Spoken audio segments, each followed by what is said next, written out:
سب سے پہلے میں ابھی جا رہا ہوں، دوڑ رہا ہوں وہاں پولنگ اسٹیشن پر تاکہ میں اپنے ووٹ کا استعمال کر سکوں، اور یہی اپیل ہے فرسٹ میری طرف سے ووٹرز سے، جہاں بھی آج ووٹ ڈالے جا رہے ہیں فرسٹ فیز میں، کہ نکل آئے، ووٹ اپنا استعمال کر لیں، ووٹ ڈالیں۔ یہ ایک اپارچونٹی ہے ہمارے لیے، پورے عوام کے لیے، اور اس کا بھرپور استعمال کیا جانا چاہیے۔ اور دوسری گزارش میری یہی ہے کہ امن و امان قائم رکھنا بہت ضروری ہے، اور اس میں کون جیتے کون ہارے وہ عوام آپ نے ہی فیصلہ کرنا ہے، عوام نے فیصلہ کرنا ہے۔ تو اس وجہ سے امن سے قاعدے کے مطابق جو بھی آپ کا حق بنتا ہے اس کا استعمال کر لیں۔ اور جہاں تک منشور کا تعلق ہے، ہمارا منشور صرف یہ ہے کہ جموں کشمیر کے یہ چناؤ ایک انپریسیڈنٹڈ پس منظر میں ہو رہے ہیں۔ انپریسیڈنٹڈ اس لحاظ سے کہ آپ کو معلوم ہوگا کہ 6 سال کے بعد 2018 میں اسمبلی، اور تب سے وہ بنگ ہو گئی، آج تک اسمبلی نہیں، کہیں اور کسی خطے میں ایسا ہوا نہیں ہے۔ اور اس کے علاوہ ابھی سپریم کورٹ کی مداخلت سے ایسا الیکشن کا پروسیس شروع ہوا، لیکن اس کے ساتھ ہی سرکار نے وعدہ کیا تھا اسٹیٹ ہوڈ ریسٹور کر لیں گے۔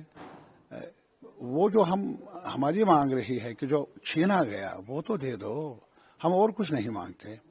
امن مانگتے ہیں، یکجہتی مانگتے ہیں، بھائی چارہ مانگتے ہیں، لیکن اس کے ساتھ ڈگنیفائڈ لائف چاہتے ہیں ہمارے عوام، جموں کے، کشمیر کے، لداخ کے۔ اور اس ڈگنیٹی میں یہ ہے کہ جو ہمارا کانسٹیٹیوشنلی گارنٹیڈ رائٹس ہیں، ان کو آپ نے لیا ہمیں پوچھے بنا، ان کو ریسٹور کرنے کی مانگ ہی بنیادی مانگ ہے ہماری، جہاں تک منشور کا تعلق ہے۔ اور پھر اس کے علاوہ جیسا کہ ابھی آپ کو معلوم ہوگا، ریسنٹلی پھر ایک اور امینڈمنٹ لائی گئی ری آرگنائزیشن ایکٹ میں، جس میں فردر ڈس امپاور کیا گیا لیجسلیچر کو بھی، کیبنٹ کو بھی، یعنی جو ایک الیکشن کا رائٹ ہے قاعدے کے مطابق، اس کو بھی کمزور کیا گیا۔ وہ اس لیے کہ زیادہ اختیارات دیے گئے ایل جی کو، جو ان الیکٹڈ ریپرزنٹیٹیو ہے، جو جس کا مطلب نمائندگی کا حق نہیں ہے لوگوں کی کرنے کا۔ تو اس کے ساتھ ہی جہاں تک روزگار کا سوال ہے، یہاں کوئی انڈسٹری نہیں، ایک انڈسٹری ہے، وہ ہے کسان، کاشت کرتے ہیں، ان کو بھی اپنی فصل کی واجب قیمت ملتی نہیں ہے۔ سیب کا حال دیکھ لیجئے، برآمد درآمد یہ سلسلہ بڑے پیمانے پر، اور مارکیٹ تنگ ہو رہا ہے۔ اور اس کے علاوہ جہاں تک پڑھے لکھے نوجوانوں کا تعلق ہے، اگر آپ ابھی جائیں گے تحقیقات کر لیں گے، کمپیوٹر سائنس میں جنہوں نے گریجویشن کی ہے، پڑھائی کی ہے، یا ایم ایس سی کیا ہے، پوسٹ گریجویشن، وہ بیچارے در بدر ہیں، ٹھوکریں کھا رہے ہیں، اور کہیں اب آٹو چلا رہے ہیں کمپیوٹر سائنس میں پڑھائی کے بعد۔ یہ ایک بڑا مسئلہ ہے ہمارے لیے، ہمارے نوجوان کے لیے۔ جموں میں بھی یہ مسئلہ ہے، کشمیر میں مسئلہ ہے، لداخ میں بھی یہ مسئلہ ہے، اور اس بارے میں انہوں نے بہت کچھ کہا۔ آج تک یہ ہوا، اب یہ ہوگا، اور ایک امید انہوں نے پیدا کی جیسے کہ سب کچھ نیا ہوگا۔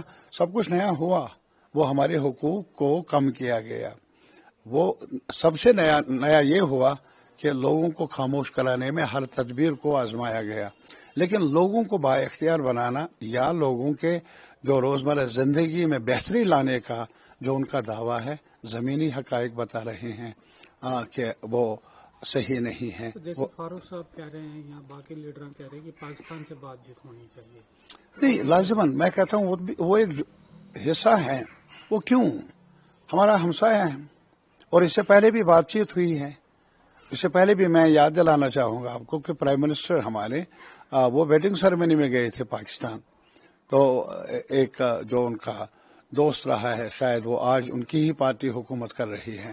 تو اس لیے کہ یہ جو سلسلہ ہے، پاکستان کو ہم الزام دیں اگر ان کے کئی کام اچھے نہیں ہیں، تو بات چیت کر لو آپس میں، اس میں فائدہ ہے دونوں ممالک کا، اور سب سے بڑھ کر زیادہ فائدہ ہے جموں کشمیر کا، کیونکہ ہم سرحد پر ہیں اور سینڈوچ ہو رہے ہیں، ادھر سے گولی ادھر سے گولی۔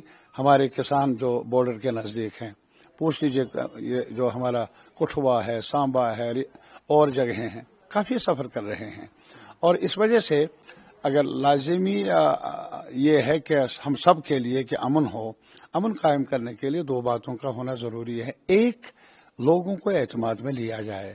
جتنا آپ بھروسہ پیدا کر سکتے ہیں، اپنا سکتے ہیں کشمیری عوام کو، جموں کے عوام کو، اس سے ایک سپیس جو ہے ٹیررزم کی، وائلنس کی، وہ کم ہوگی. اور پھر دوسرا ہے، اگر بیرونی مداخلت ہے تو اس کا تدارک یہی ہے کہ ان سے بات چیت کر لو، ان کو کہو آپ اپنے ملک کو سنبھالو، ہمیں بھی اپنے ملک کو سنبھالنے کا موقع دے دو، تجارت کر لو، آنا جانا رکھ لو. میرے خیال میں وہ یہ بنیادی باتیں ہیں امن قائم کرنے کے لیے. اس سے ملک کی سلامتی بھی ٹھیک رہے گی اور ساتھ ہی ساتھ جموں کشمیر کے لوگوں کو بھی کچھ راحت ملے گی. دیش دنیا کی ہر خبر سب سے پہلے دیکھنے کے لیے فالو کریں دینک سویرا ٹی وی، یوٹیوب، فیس بک، انسٹاگرام، ایکس اور واٹس ایپ چینل پر.